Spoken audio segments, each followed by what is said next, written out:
제가 예전에 올렸던 30, 40대 남자분들이 연애의 소극적인 이유에 대한 영상에서 보시면요, 제발 남자들에게 밀당 같은 거 하지 말라고 한 적이 있어요. 그런데 신기하게도 정말 이 책에 그 내용이 그대로 있습니다. 네, 안녕하세요. 여러분의 감성대리입니다. 제가 예전에 괜찮은 남자들이 많은 장소로 서점을 이야기한 적이 있었고, 그리고 서점에서 마음에 드는 남자에게 자연스럽게 접근하는 방법에 대해서 말씀드린 적이 있는데요. 그래서 그런지 출판사에서 저에게 연애에 관한 책을 리뷰해달라는 부탁을 2번 받은 적이 있는데, 그래서 제가 일단 책을 읽어보겠습니다, 책을 보내주세요 하고 얘기했고요. 그렇게 책을 받아본 뒤에 책을 다 읽어봤어요. 모두 다 연애 지침서 책들이었는데 2번 다 제가 정중하게 거절을 한 적이 있습니다. 그 이유는 그 책들이 잘못된 정보라든가 아니면은 뭐 문제가 있는 책이라서가 아니라, 일단은 제가 평소에 생각하고 있던 연애관들하고는요 좀 관점이 다르더라고요. 하지만 그냥 좋은 게 좋은 거다 하면서 저의 생각과 관점이 다른 그런 책들을 리뷰한다면, 무엇보다 저의 구독자분들에게 대한 예의도 아니고 저의 생각과 안 맞는 책을 영혼 없이 리뷰하는 것도 출판사분들에 대한 예의가 아닌 것 같아서 제가 2번 정중하게 거절한 적이 있습니다. 그리고 제 채널에서 연애에 관한 영상을 모두 보신 분들은 아시겠지만, 저의 이야기들은 대부분요 남녀를 이렇게 바꾸어서 생각해봐도 모두 다 해당이 되는 그런 이야기들입니다. 비록 주제는 이런 남자와 결혼하면 힘들다, 그리고 바람둥이 남자의 특징,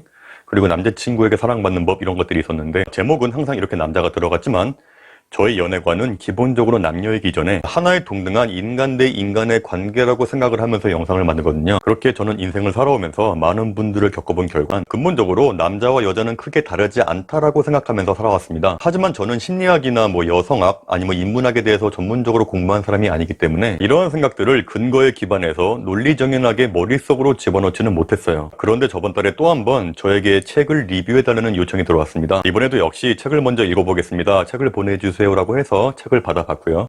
자, 이 책 하버드 사랑학 수업인데요, 바로 이겁니다. 전 솔직히 이 책을 보고요 좀 깜짝 놀랐습니다. 깜짝 놀랐던 이유가 제가 평소에 생각하고 있던 연애관과 거의 정확히 일치하더라고요. 자, 여러분께서 대표적인 연애 지침서 하면 딱 떠오르는 책이 있죠. 예, 바로 화성에서 온 남자, 금성에서 온 여자라는 책을 금방 떠올릴 거예요. 자, 그 책이 제가 한 20살 때쯤 나온 걸로 기억하는데, 제 주변에 있던 모든 여자분들이 거의 이 책을 읽었던 기억이 나요. 그 책에 대한 내용들은 거의 뭐 기정사실화 된 것 같고요. 그런데 제가 그 책을 처음 봤을 때 들었던 생각은, 아니 이게 맞는 얘기인가? 아니 여자분들께서 이 책을 고지고대로 믿으면 좀 위험할 수도 있겠다라는 생각을 제가 했었어요. 하지만 그 책이 나쁜 책이라는 이야기는 아닙니다.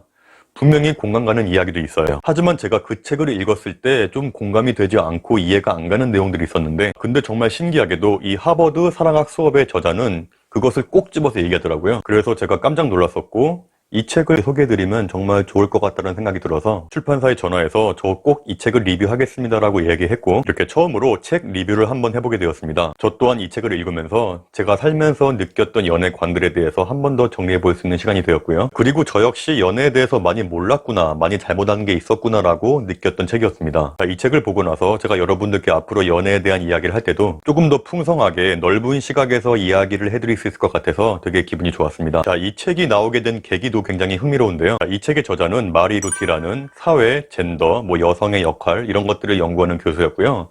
4년간 하버드에서 이 사랑과 성 역할에 대한 그런 강의를 한 교수입니다. 마리 루티 교수가 하버드에서 강의를 개설할 때, 아무리 하버드 대학생들이 공부벌레가 많다고 해도 이 사랑이라는 주제로 강의를 한다면 많은 학생들이 관심을 가질 것이다. 역시 예상대로 하버드생들로부터 선풍적인 인기를 끌었던 그 강의의 엑기스를 모은 책입니다. 여러분들은 하버드에서 인기를 끌었던, 오로지 하버드생들만 들었던 사랑에 대한 강의를 이렇게 편하게 책으로 볼 수 있게 된 거죠. 전 처음에 제목을 봤을 때 하버드 사랑학 수업이라고 해서 내용이 좀 어렵거나 뭐 진부하고 약간 따분할 수 있겠다라는 생각을 했었는데요, 전혀 어렵지 않고 지루하지 않고 재밌게 볼 수 있어서 굉장히 좋았습니다. 중간중간에 화성남자 금성여자나 뭐 그는 당신에게 반하지 않았다라는 우리에게 친숙하고 유명한 책들이나 뭐 영화에 대해서 알기 쉽게 예를 들어서 설명을 했고요. 미국에서 인기 있었던 드라마 가십걸에 나오는 배우들의 행동을 묘사하면서 구체적인 행동 묘사에 따른 사람의 심리까지 굉장히 재밌게 잘 표현했습니다. 무엇보다 이 책은요, 그동안 여러분께서 보셨던 연애 지침서하고는요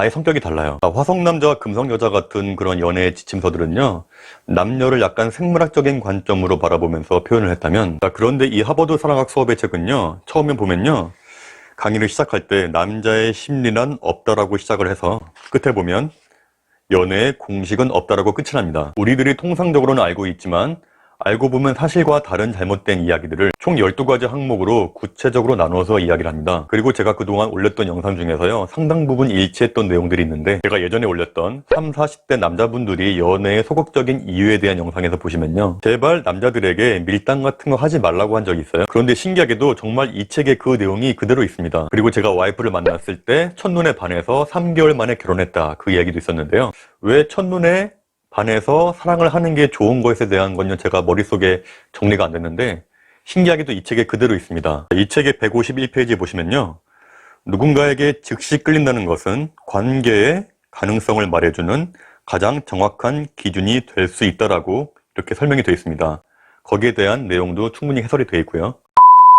그리고 이 책에서 제일 재밌게 봤던 부분을 이야기해 드릴게요. 바로 우리가 잘 알고 있는 이야기 있죠? 신데렐라, 그리고 리처드 기어와 줄리아 로버츠의 주연인 귀여운 여인에 대한 이야기인데요. 우리들은 대부분 이 두 가지의 이야기 스토리를 단순히 신분이 낮은 여자가 운 좋게 좋은 남자 만나서 팔자를 고치는 그런 진부하고 뻔한 이야기, 그리고 무엇보다 여자를 약간 낮은 존재로 바라보는 그런 이야기라서 저는 별로 좋아하지 않았거든요. 하지만 이 책에서는요, 이 두 가지에 대한 이야기의 관점을 아예 다르게 봅니다. 신데렐라 스토리는 계모와 언니들에게 구박받는 가엾은 신데렐라가 요정 할머니의 도움으로 예쁜 드레스를 입고 예쁘게 분장해서 멋진 마차를 끌고 왕자님이 주최한 무도회장으로 가잖아요. 여기서 왕자는 신데렐라를 보고 한눈에 반해서 춤을 추게 되고, 사실 여기서 왕자는 신데렐라의 아름다움에 반한 거지 신데렐라의 마음씨나 내면에 반한 게 아니었죠.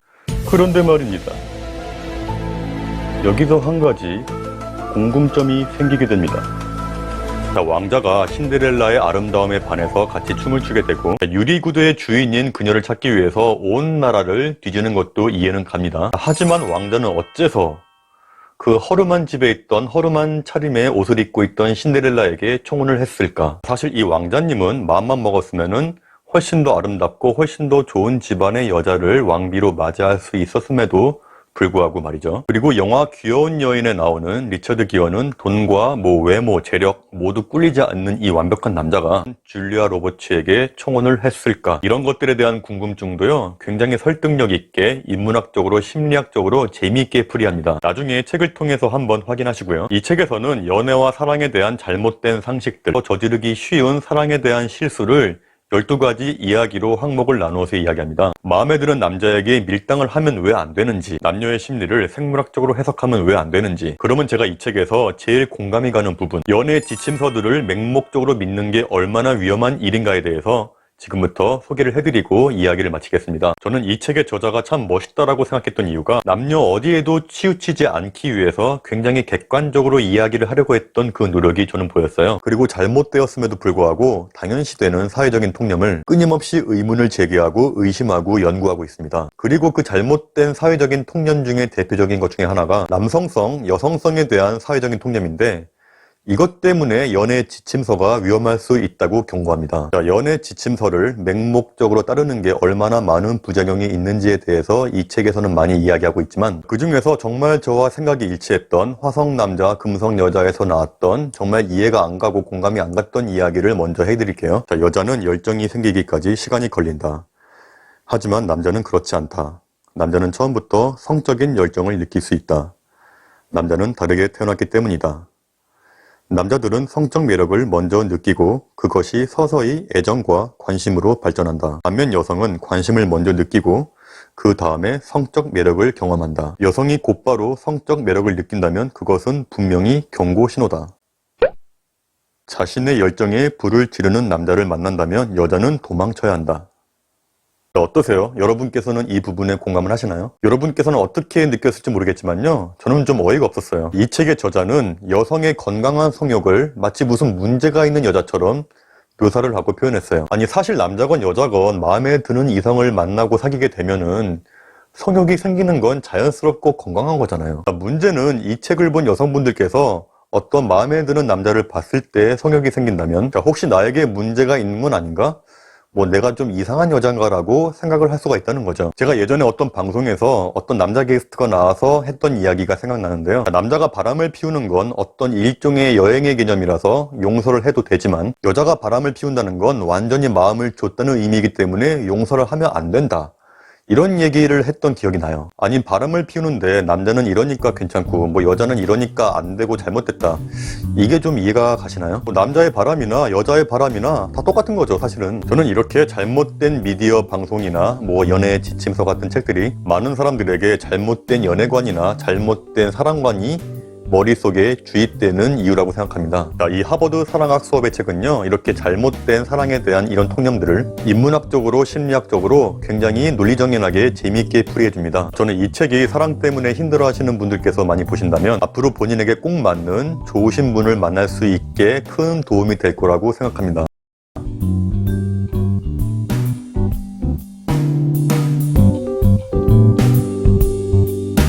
오늘 이야기 여기까지 하겠습니다. 감사합니다.